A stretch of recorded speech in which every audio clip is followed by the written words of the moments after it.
So hello everyone, welcome to Mat Chem classes. और आज के इस वीडियो में हम लोग ओएमसी के क्वेश्चंस करेंगे। ओएमसी, ऑर्गेनोमेटालिक केमिस्ट्री या फिर ऑर्गेनोमेटालिक कंपाउंड्स।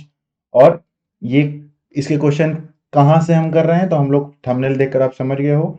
नेट जून 2021 का जो एग्ज़ाम हुआ था, नेट जून 2021 का जो एग्ज़ाम एक्चुअली कब हुआ था, फेब 2022 में हुआ था। ठीक है, वही कोरोना वोरोना के चक्कर में।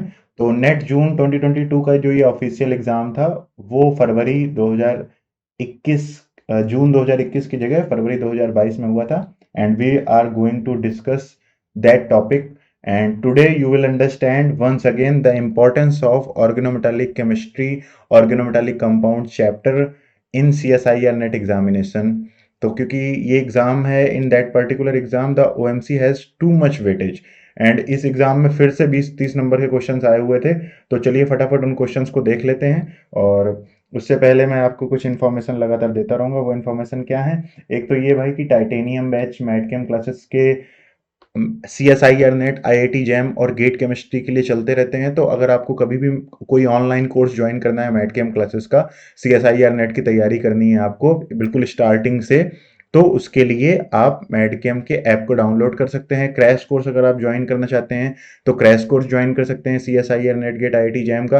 अगर आप टेस्ट सीरीज चाहते हैं IIT जैम की, तो IIT जैम और CSIR नेट केमिकल साइंस की अगर आप टेस्ट सीरीज चाहते हैं, वो भी आपको मैडकेम के ऐप पर सब कुछ मिल जाएगा। IIT जैम, CSIR नेट और गेट केमिस्ट्री के लिए सब कुछ अवेलेबल है मैडकेम के ऐप पर। उसका लिंक डिस्क्रिप्शन में दिया हुआ है, वहां से आप मैडकेम के ऐप को ज्वाइन कर सकते हैं। जैसे कि CSIR नेट दिसंबर 2022 का केमिकल साइंस का बैच जो है, वो एक्चुअली ये 10 अगस्त 2022 से स्टार्ट होने जा रहा है। तो यहाँ पर ये थोड़ा सा मिस्टेक है। ये 10 अगस्त, ये क्या है, 10th ऑफ अगस्त। ठीक है, तो अभी आपको होपफुली इनसे कोई ज़्यादा लेना देना नहीं होगा। तो ये कुछ इन्फॉर्मेशन है, इनको देख लेना।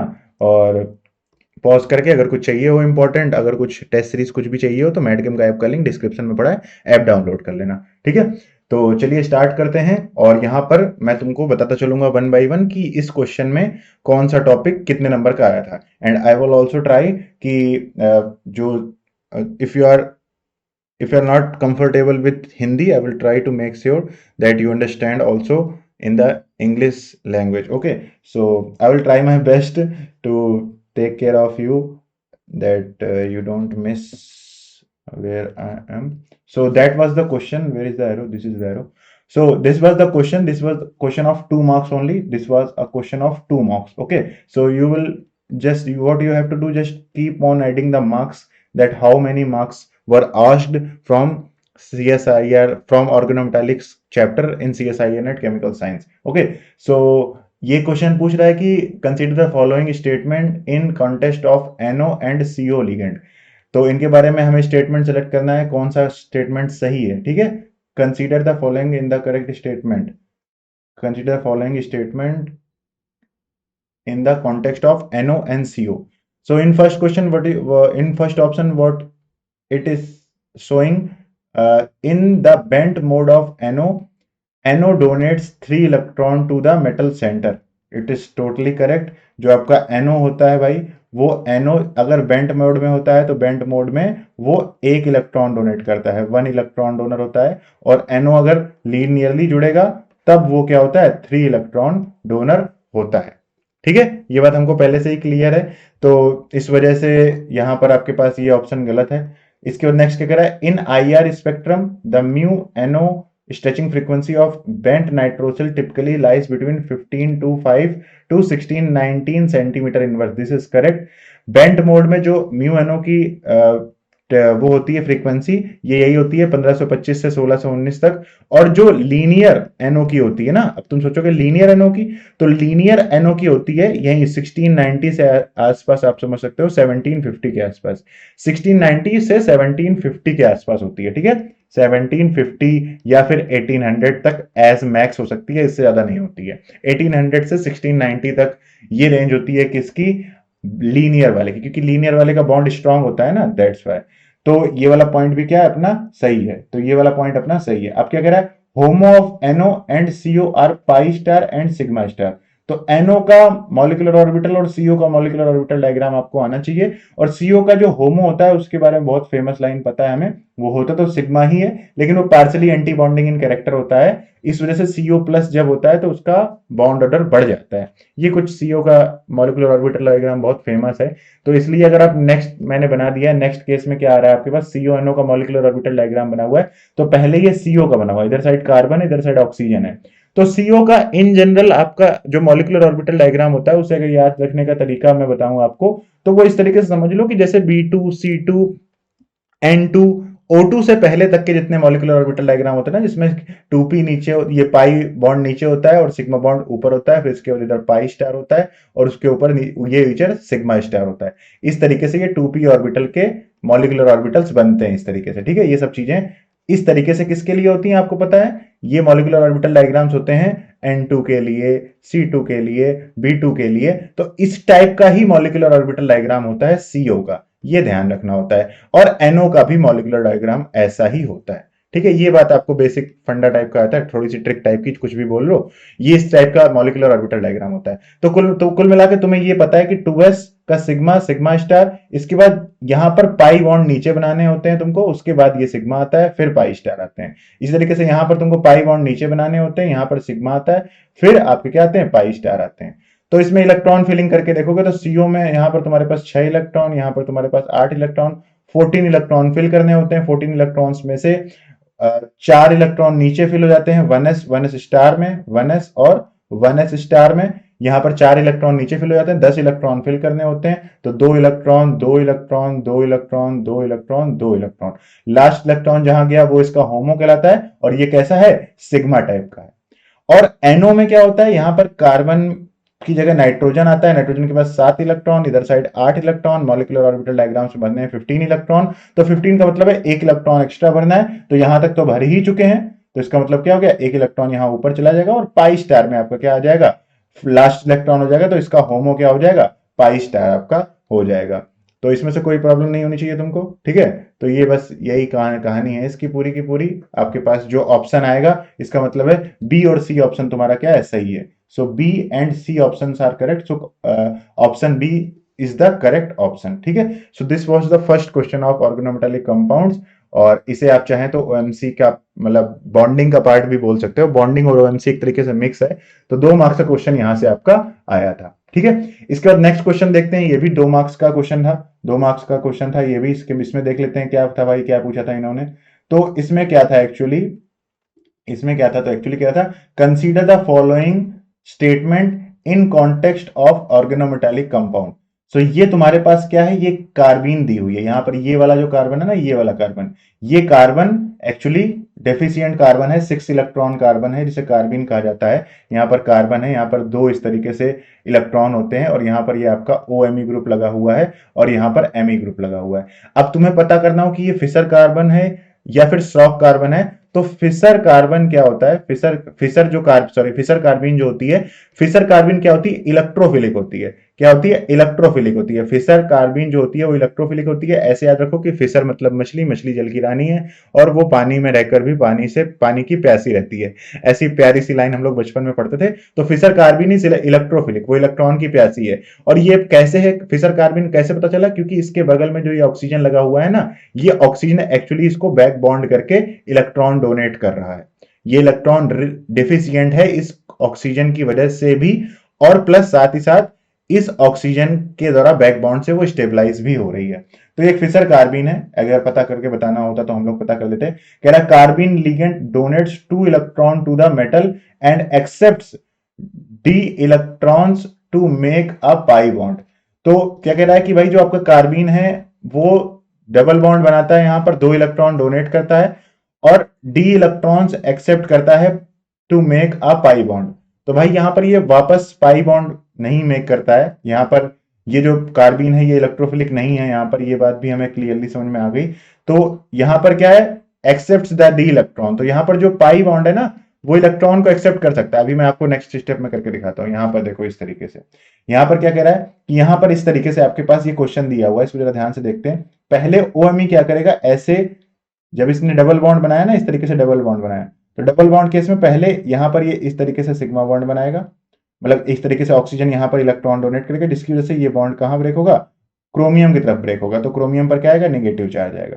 ठीक है, तो अगर ये इन जनरल ऐसे जुड़ी हुई होती तो ये क्या कर रहा है, एक तरीके से सिर्फ और सिर्फ सिग्मा डोनेट कर रही है, लेकिन अभी यहां पर जो इसके पास इलेक्ट्रॉन है ना, ये इलेक्ट्रॉन पाई बॉन्ड बनाकर इस कार्बिन के पास वापस भेजे जा सकते हैं। तो इसका मतलब क्या हो रहा है कि इसके पास जो इलेक्ट्रॉन है वो पाई बॉन्ड के थ्रू बैक बॉन्ड भी बनाए जा सकते हैं। तो ये वाली बात यहां पर क्लियर हो जाती है अगर ये रिएक्शन को लिखोगे तो, कि it accepts D electron to make a pi bond. तो ये जो डबल बॉन्ड है ना, ये डबल बॉन्ड अभी जो बना रहा है, यहां पर तुम सोचोगे कि अभी तुम्हें ये बात समझ में नहीं आएगी कि एक्चुअली ये पाई बॉन्ड तो दोनों के दोनों जो इलेक्ट्रॉन है वो किसके हैं, कार्बन के ही हैं। लेकिन एक्चुअली ये कार्बन के नहीं है, ये रेजोनेंस में प्रेजेंट है, और रेजोनेंस में प्रेजेंट होने की वजह से कार्बन क्रोमियम भी अपने इलेक्ट्रॉन इधर साइड डोनेट करके इस तरीके से बॉन्ड को रोटेट करवा सकता है। So this is the important point. अगर आपने इस बात को फिशर कार्बिन के बारे में नहीं लिखा है तो ये आप लिख लेना, ये कार्बिन फिशर है तो इलेक्ट्रोफिलिक है, स्ट्रोक होती तो न्यूक्लियोफिलिक होती। अब क्या कह रहा है, rotation around COMO double bond has low barrier. ये लो बैरियर है, सही बात है, क्योंकि यहां पर जो ये आप तुम देख रहे हो ना, ये इलेक्ट्रॉन का जो ये सब मूवमेंट हो रहा है, इसकी वजह से क्या होगा, इसकी वजह से ये जो डबल बॉन्ड है, इस डबल बॉन्ड में सिंगल कैरेक्टर आ जाएगा। ये डबल बॉन्ड है ना, यहां पर सिंगल बॉन्ड कैरेक्टर भी आ रहा है, मतलब बॉन्ड ऑर्डर 2 से क्या हो रहा है, कम हो जा रहा है, मतलब 1.5 के अराउंड इसका बॉन्ड ऑर्डर है। तो बॉन्ड ऑर्डर कम हो गया तो रोटेशन आज ज्यादा हो जाएगा, इट मींस रोटेशन बैरियर कम हो जाएगा। So A and C are the correct option, C is the correct option, answer is A and C. A and C is the correct answer. ये कितने का था, 2 मार्क्स का आपका क्वेश्चन था। कितने मार्क्स का क्वेश्चन था, it was just a 2 marks question. Let's move to the next question. ये आपका 2 मार्क्स का क्वेश्चन था भाई, सीधा कपलिंग रिएक्शन थी, कुमाडा कपलिंग रिएक्शन है, ये सीधी आपकी कुमाडा कपलिंग रिएक्शन है। 2 मार्क्स का क्वेश्चन था, कितने का था, 2 मार्क्स का क्वेश्चन था ये। तो यहाँ पर 2 मार्क्स के क्वेश्चन में कुछ नहीं है, इसकी रिएक्शन में शायद डायरेक्टली लिख के दिखा देता हूँ। ये क्या है, पैलेडियम कैटालाइज्ड कुमाडा कपलिंग रिएक्शन है, ये डायरेक्ट रिएक्शन होती है। ये पीएच एमजीबीआर में पहले एमजीबीआर यहाँ पर आकर लगेगा, इस जगह पर, कहां पर लगेगा आके, इस जगह। ये एमजीबीआर जो है यहाँ पर आकर लग जाएगा पहले, इस तरीके से पीएच, इस तरीके से ऐसे ऐसे ऐसे, यहाँ पर ये Mg और इस तरीके से Br, और इसके बाद फिर ये जो pH माइनस है इसकी इससे कपलिंग रिएक्शन होगी, PdCl4 PD PPH3 का होल 4 के साथ इसकी क्या होगी, कैटालिटिक साइकिल बनेगी। तो कुमाडा कपलिंग सर्च करो और उसकी जो कैटालिटिक साइकिल है वो देख लेना, और यहाँ पर डायरेक्टली आपकी रिएक्शन आ जाएगी, और pH उसी जगह लगेगा कि जहां पर क्लोरीन पहले लगा था। तो pH यहां पर लगेगा कि बी ऑप्शन आपका क्या हो जाएगा, सही हो जाएगा। ये भी आपका 2 मार्क्स का क्वेश्चन था। तो कपलिंग रिएक्शन जितनी भी हैं, सारी कपलिंग रिएक्शन आप लोग पढ़ेंगे, उसको रिवाइज करेंगे, और साथ ही साथ हर कपलिंग रिएक्शन का अगर हो सके तो नाम याद रखने की कोशिश कर लेना, ठीक है, क्योंकि कभी कभी रेयर चांस में मैच द फॉलोइंग या फिर जो कॉलम मैचिंग होती है ना, उसमें क्वेश्चन पूछ लेता है। अब देखो ये क्वेश्चन आ गया आपका 4 मार्क्स का, it was a 4 mark question. तो ये 4 मार्क्स का क्वेश्चन था, इतना सिंपल क्वेश्चन था, इतने सिंपल क्वेश्चन आते हैं 4 मार्क्स के। मैं बहुत ज्यादा डिटेल में एक्सप्लेन नहीं कर रहा हूं, क्योंकि हमने ऑलरेडी ऑर्गेनोमेटालिक्स कंप्लीटली यूट्यूब पर पढ़ा रखी है। उसका प्लेलिस्ट का लिंक कहां पर पड़ा हुआ है, इसका प्लेलिस्ट का लिंक पड़ा हुआ है आपका डिस्क्रिप्शन में, वहां से आप पूरी ओएमसी फ्री में पढ़ सकते हैं। नीचे डिस्क्रिप्शन में चले जाना, वहां मिल जाएगा। कह रहा है थर्मोडायनेमिकली, कहां गया ये, लिखते हुए दिखता नहीं, thermodynamically stable structure of eta 5 C5 Fe mu C2 म्यू2 CO NO का होल ट्वाइस। भाई थर्मोडायनेमिकली स्टेबल का सीधा सा मतलब है कि यहाँ पर 18 इलेक्ट्रॉन स्पीसीज होना चाहिए। स्टेबल कब होगा, जब वो 18 इलेक्ट्रॉन रूल को फॉलो करेगा।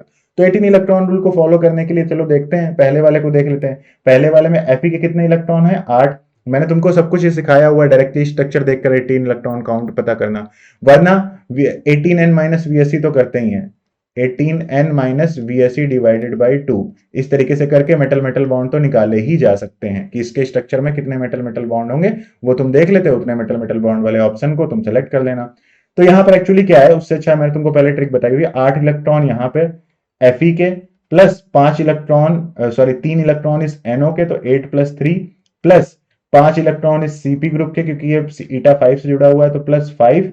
इसके बाद एक CO और 2 CO, 2 CO 2 मेटल के पास है, तो मान लेते हैं कि एक CO इसका है और एक CO इसका है, क्योंकि इन जनरल दोनों कुल मिलाकर 4 इलेक्ट्रॉन दे रहे होंगे, और एवरेज केस में वो एक मेटल को 2 इलेक्ट्रॉन दे रहे होंगे। तो एक म्यू CO का 2 इलेक्ट्रॉन ले लेते हैं, और मेटल मेटल बॉन्ड में एक एक इलेक्ट्रॉन की शेयरिंग होती है, तो इसका मतलब है एक इलेक्ट्रॉन इसको मेटल मेटल बॉन्ड से मिल रहा होगा। तो 8 3 11, 11 5, 11 5, 11 5, 16 और 16 3 19, इसका मतलब ये 19 इलेक्ट्रॉन स्पीसीज है, it means it is incorrect.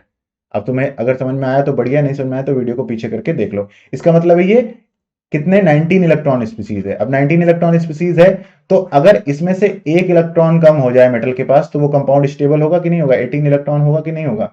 इसका मतलब क्या हुआ, इसका मतलब ये हुआ कि अगर मैं इस मेटल मेटल बॉन्ड को हटा दूं इसको, तो स्ट्रक्चर कुछ ऐसा बनेगा और इस केस में इस मेटल के पास 18 इलेक्ट्रॉन आएंगे। देखना 8 3 5 प्लस 2 प्लस 1, 8 5 13, 8 इलेक्ट्रॉन इसके, 3 इलेक्ट्रॉन इसके, 8 3 11, 11 5 16, 16 2 18। अच्छा ये एक तो गायब हो जाएगा ना, मेटल मेटल बॉन्ड तो बना नहीं, तो इसका मतलब क्या हो गया, अगर इसको काउंट करोगे तो इसमें दोनों के मेटल ही 18 इलेक्ट्रॉन रूल को फॉलो कर रहे हैं, सो इट इज स्टेबल। अब आपको सी और डी ऑप्शन में भी 18 इलेक्ट्रॉन काउंट इसी तरीके से करने हैं। ठीक है, सो 4 नंबर का क्वेश्चन था, 4 मार्क्स क्वेश्चन, समझ सकते हो कितना आसान नंबर थे जो तुम्हें बटोर लेने होते हैं। नेक्स्ट क्वेश्चन देखते हैं, ये सब मैंने पहले ही ऑलरेडी आपको बता दिया, ये सब लिखा हुआ है। नेक्स्ट क्वेश्चन देखते हैं, set of structure showing correct hapticity of azulene on the basis of 18 electron rule. 18 electron rule में फिर से 4 नंबर का क्वेश्चन। तुम समझ लो कितना आसान पेपर रहा होगा। ये जून 2021 का पेपर है जो फरवरी 2022 में हुआ था। भाई कह रहा है कि 18 इलेक्ट्रॉन, यार अब ये बिल्कुल सिंपल हो गया, तुम्हें क्या करना है, हेप्टिसिटी पता करनी है, मतलब वो स्ट्रक्चर सही होगा जो 18 इलेक्ट्रॉन रूल को फॉलो कर रहा होगा। इसमें अगर इलेक्ट्रॉन काउंट तुम करोगे, इलेक्ट्रॉन काउंट करोगे, इस वाले केस में सी वाले केस को मैं करके दिखा रहा हूं, ठीक है, बाकी मैं सीधा फिर सोल्यूशन दिखा दूंगा। रैंडमली सी वाला उठाया, इसमें Fe के 8 इलेक्ट्रॉन, ठीक है, वैलेंस शेल में। इसके बाद 3 CO के 6 इलेक्ट्रॉन, इसके बाद एक मेटल मेटल बॉन्ड का 1 इलेक्ट्रॉन, फिर साथ में यहां पर ये Cp के साथ लगा हुआ है ना, तो Cp के साथ लगा हुआ है, इसका मतलब क्या हो गया, 5 इलेक्ट्रॉन। तो 8 6 14 और 14 6 20, 20 इलेक्ट्रॉन काउंट हो गए यहां पर इस Fe के पास। तो इसका मतलब 20 इलेक्ट्रॉन हो गया, तो सीधी सी बात है ये तो गलत ही आंसर हो गया होगा। तो अब मैं तुमको डायरेक्टली आंसर दिखा देता हूं कि क्या आंसर है। देखो सबसे पहला वाला आंसर सही बता रहे हैं ये लोग। क्या कह रहे हैं कि पहले वाले आंसर में अगर तुम इसके इलेक्ट्रॉन काउंट करोगे तो यहां पर इसके 8 इलेक्ट्रॉन, 8 और 4 12 इलेक्ट्रॉन, 12 और 1 ये 13 इलेक्ट्रॉन, और 13 5 18 इलेक्ट्रॉन। ठीक है, यहां पर इस वाले केस में Fe के 8 इलेक्ट्रॉन, इसके साथ यहां पर 8 के साथ 1 9 इलेक्ट्रॉन, 9 6 15 इलेक्ट्रॉन, और 15 और 3, तो 15 3 18 इलेक्ट्रॉन। इट मींस कि इसमें दोनों Fe के क्या है, 18 18 इलेक्ट्रॉन रूल है। It means the this structure is correct, this structure is correct. अब इसके बाद सेकंड वाला स्ट्रक्चर तुम देखोगे इसी तरीके से, ये वाले स्ट्रक्चर को, तो यहां पर MO कितना हो गया, 6 इलेक्ट्रॉन हो गए बैलेंस में, 6 5 11 और 11 6 17 और 1 18। ठीक है, आपका डायरेक्टली 4 नंबर का है। ये भी आपका पूरा का पूरा सीधा मेमोरी बेस्ड क्वेश्चन होता है, मतलब सीधा याद रखने की जरूरत होती है इस क्वेश्चन में, कि याद रखने की जरूरत तो नहीं होती लेकिन कुछ डाटा को याद रखने की जरूरत होती है। जैसे 86 में अगर टोटल वैलेंस इलेक्ट्रॉन काउंट आपको निकालने होते हैं मेटल के, और आपके मेटल के अगर टोटल वैलेंस इलेक्ट्रॉन काउंट अगर 86 आए तो उसका मतलब होता है वो ऑक्टाहेड्रल ज्योमेट्री प्रेफर कर रहा होगा। अगर 90 आता है तो 90 के केस में हम लोग कहते हैं कि ट्राइगोनल प्रिज्मेटिक होगा, ट्राइगोनल प्रिज्मेटिक होगा। ट्राइगोनल प्रिज्मेटिक और ऑक्टाहेड्रल में ज्यादा अंतर नहीं होता है। ऑक्टाहेड्रल और प्रिज्मेटिक को थोड़ा, अगर ऑक्टाहेड्रल को हल्का सा टिल्ट कर दो तो वो प्रिज्मेटिक बन जाता है, ट्राइगोनल प्रिज्मेटिक स्ट्रक्चर। ठीक है, और स्क्वायर कब बनता है, अगर आपके वैलेंस शेल इलेक्ट्रॉन कितने आए, 80 आ जाए। तो ये एक स्पेशल केस था। 80 में क्या होगा, आपके जो कंपाउंड क्वेश्चन होगा उस क्वेश्चन में स्क्वायर आपका स्ट्रक्चर बनेगा, टेट्राहेड्रल नहीं बनेगा। ये बात इसमें ध्यान रखने वाली थी। यहां पर आपके पास ये सोल्यूशन लिखा हुआ है डिटेल वाइज, मैंने यहां पर सब निकाल कर आपको डायरेक्टली पहले ही बता दिया है। Ru6 CO17 B minus, Ru के 8 छंग 48 इलेक्ट्रॉन, 17 के 34 इलेक्ट्रॉन। बोरान के, देखो अगर बोरान यूज कर रहे हो इसका इलेक्ट्रॉन काउंट तुम्हें पता करना है तो मैंने तुमको हमेशा बताया इसका सबसे वेल नोन फॉर्म तुम बताओ कौन सी तुमको पता है, तो BH3 तुमको पता है। ठीक है, इस तरीके से मान सकते हो। तो BH3 में तुमने B कैसे बनाया होगा, 3 हाइड्रोजन निकाले होंगे तो इस पर 3 नेगेटिव चार्ज आया होगा, तो B3 माइनस है। तो B3 माइनस है, इसका मतलब क्या हो गया, इसका इलेक्ट्रॉन काउंट कितना लेंगे, 3 लेंगे। ठीक है, अब तुम ये भी सोच सकते हो कि BH3 से अगर B बनाया तो B3 पॉजिटिव भी तो हो सकता है, तो हो सकता है। तो हमें कुछ भी करना, कुछ भी मतलब इसका भी इलेक्ट्रॉन काउंट हम कितना लेंगे, 3 ही लेंगे, क्योंकि न्यूट्रल मेथड में चाहे पॉजिटिव चार्ज हो चाहे नेगेटिव चार्ज हो, दोनों का ही इलेक्ट्रॉन काउंट कितना लिया जाता है, 1 लिया जाता है। एक पॉजिटिव का 1, 2 पॉजिटिव का 2। तो यहां पर इसका इलेक्ट्रॉन काउंट कितना आएगा, इसका इलेक्ट्रॉन काउंट हो जाएगा 3, और एक नेगेटिव चार्ज का इलेक्ट्रॉन काउंट कितना आ गया 1। सबको जोड़ोगे 86 ऑक्टाहेड्रल। ऑक्टाहेड्रल का मतलब हो गया पहला, और ये दूसरा ए बी ऑप्शन तो गलत हो गया। ठीक है, अब नेक्स्ट क्वेश्चन में तुमसे क्या कह रहा है, नेक्स्ट क्वेश्चन में क्या कह रहा है, ऑक्टाहेड्रल प्रिज्मेटिक, प्रिज्मेटिक तो सही है, ट्राइगोनल प्रिज्मेटिक यहाँ पर देखोगे 8 सिंग, यहाँ पर ये वही चीज, यहाँ पर ये फास्फोरस के जो इलेक्ट्रॉन काउंट होते हैं ये थोड़ा सा ट्रिकी पॉइंट होता है, ये मैंने आपको बार बार बताया हुआ है, हर बार बताया हुआ है क्या, कि जो फास्फोरस होता है, फास्फोरस को अगर आप नॉर्मली, जब आपको मेटल मेटल बॉन्ड्स काउंट करने हो, क्या काउंट करने हो, मेटल मेटल बॉन्ड, जब भी आपके पास फास्फोरस में मेटल मेटल बॉन्ड काउंट करने के लिए ऐसे डाई न्यूक्लियर ऐसे आ जाए कि Fe2CO9 इस तरीके से मान लो कुछ भी आ जाए, और इस केस में अगर तुम्हारे पास फास्फोरस है ऐसे डाई न्यूक्लियर कॉम्प्लेक्सेस में, ट्राई न्यूक्लियर कॉम्प्लेक्सेस में, टेट्रा न्यूक्लियर कॉम्प्लेक्सेस में, तो फास्फोरस को तुम कितना इलेक्ट्रॉन काउंट लेते हो, इसका पी का, pH3 के तरीके 3 इलेक्ट्रॉन काउंट ही लेते हो। लेकिन अगर ये क्लस्टर में है, ठीक है, क्लस्टर में है, क्लस्टर का मतलब हो गया ये हाई न्यूक्लियर कार्बोनिल क्लस्टर में है, तो हाई न्यूक्लियर कार्बोनिल क्लस्टर में ये कहीं पर एक जगह पैक्ड होगा, किसी एक जगह पर, और पैकिंग पर होने की वजह से एक्चुअली इसमें होगा क्या कि अपने वैलेंस शेल के पांचों इलेक्ट्रॉन यूज करेगा, मतलब 3 तो चार्ज की वजह से यूज करेगा और एक लोन पेयर भी यूज करेगा, तो इसका हमेशा इलेक्ट्रॉन काउंट फास्फोरस का 5 लिया जाता है। तो ये एक इंपॉर्टेंट पॉइंट था, ये इंपॉर्टेंट पॉइंट अगर किसी को याद होगा लेक्चर से तो उसका हो गया पार। तो यहाँ पर 5 + 1 तो ये 90 आएगा, 90 आते ही हम लोगों ने एक क्लास में कर रखा है ट्राइगोनल प्रिज्मेटिक स्ट्रक्चर इसका हो जाएगा। इसके बाद नेक्स्ट क्वेश्चन क्या था, ये आपका IR होगा, आई थिंक इरिडियम होगा, IRCO16, इसको इलेक्ट्रॉन काउंट करोगे तो ये 80 था भाई, ये थोड़ा सा ट्रिकी पॉइंट था, 80 के केस में आपका जो स्ट्रक्चर होगा वो स्क्वायर होगा, तो इसमें से इन्होंने ABC, तो डी आपका ऑप्शन जो आएगा वो क्या आएगा, डी ऑप्शन आएगा। ठीक है भाई, सी ऑप्शन क्या है, स्क्वायर है, so the correct option is D, D is the correct option. ठीक है, नेक्स्ट क्वेश्चन देखते हैं, ग्रब्स कैटलिस्ट से है। ग्रब्स कैटलिस्ट में तुम्हें पता है कह रहा है एथिलीन को यूज करना है, तो ग्रब्स कैटलिस्ट क्या करता है, ग्रब्स कैटलिस्ट एक डबल बॉन्ड को दूसरे डबल बॉन्ड के साथ जोड़कर इस तरीके से 4 मेंबर रिंग बना देता है, या फिर कहीं के भी डबल बॉन्ड होंगे इस तरीके की 4 मेंबर रिंग बना देगा।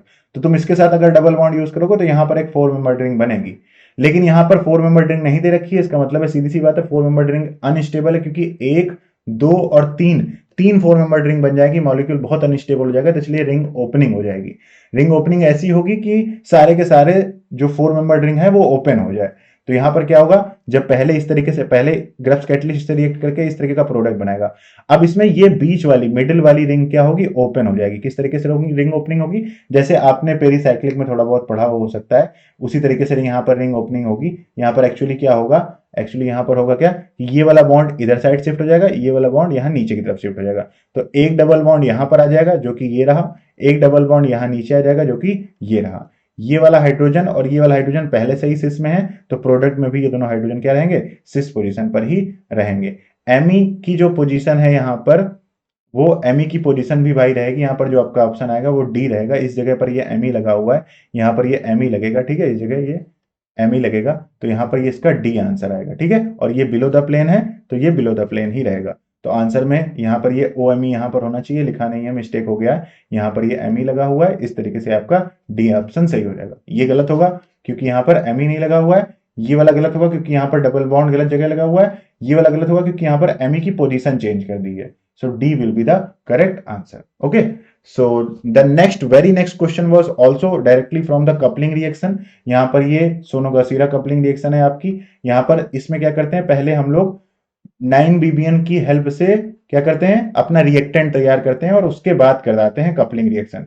बिल्कुल simple to the point reaction है, ए आंसर आएगा, सिंपल ये रहा, पूरा का पूरा एक्सप्लेनेशन देख लो। सबसे पहले 9BBN क्या करेगा, रिएक्ट करेगा, और 9BBN रिएक्ट करेगा, ये जो 9BBN है ये 9BBN रिएक्ट करेगा, और रिएक्ट करके यहाँ पर इसमें कुल मिलाकर इतना ध्यान रखो कि यहाँ पर इस तरीके से एक रिंग होती है और यहाँ पर एक हाइड्रोजन लगा होता है, तो हाइड्रोजन लेस हिंडर्ड साइड पे जाएगा, सॉरी मोर हिंडर्ड साइड पे जाएगा, और ये बल्कि ग्रुप क्या होगा, लेस हिंडर्ड साइड पे जाएगा, तो ये यहाँ पर आकर ब्रोमीन जुड़ जाएगा, इस तरीके से आपका रिएक्टेंट तैयार हो जाएगा। तो ये एक तरीके का ये वाला जो पूरा का पूरा पार्ट है ना, ये आर, और ये इस तरीके से एक्स या फिर बी जो भी मान लो, और फिर इसके बाद PHBr तुम्हारा आ गया सेकंड केस में, तो ये PHBr जो है, ये PHBr का ये वाला पार्ट और इसका ये वाला पार्ट, आर वाला पार्ट, ये आपस में एक दूसरे के साथ कपल कर जाएंगे और आपका फाइनल प्रोडक्ट ये बनकर आ जाएगा। So the answer will be the A option, ठीक है। सो ए विल बी द आंसर। ये भी आपका कितने का नंबर का था, 4 मार्क्स का क्वेश्चन था, simple to the point question आए हुए थे यार एकदम। क्या ही मैं इसमें एक्सप्लेन करूं तुमको, ठीक है। बस इतने से क्वेश्चन थे प्रीवियस ईयर के, किसके, ओएमसी के। ओएमसी के इतने ही क्वेश्चन थे। Thank you so much guys for watching this video. इस वीडियो को लाइक शेयर सब्सक्राइब जरूर करिएगा, और सीएसआईआर नेट के ऑनलाइन कोर्सेज के लिए मैडकेम का ऐप डाउनलोड करिए। आप मैडकेम को सोशल मीडिया पर भी फॉलो कर सकते हैं, फेसबुक, इंस्टाग्राम और यूट्यूब पर तो सब्सक्राइब करना ही करना है। ये मैडकेम की वेबसाइट है, ये कॉन्टैक्ट नंबर है, अगर आप कभी भी किसी भी ऑनलाइन कोर्स या फिर किसी भी क्वेरी को लेकर हमसे जुड़ना चाहते हैं। अब एक बार देख लेते हैं कि कितने नंबर की आई थी ओएमसी।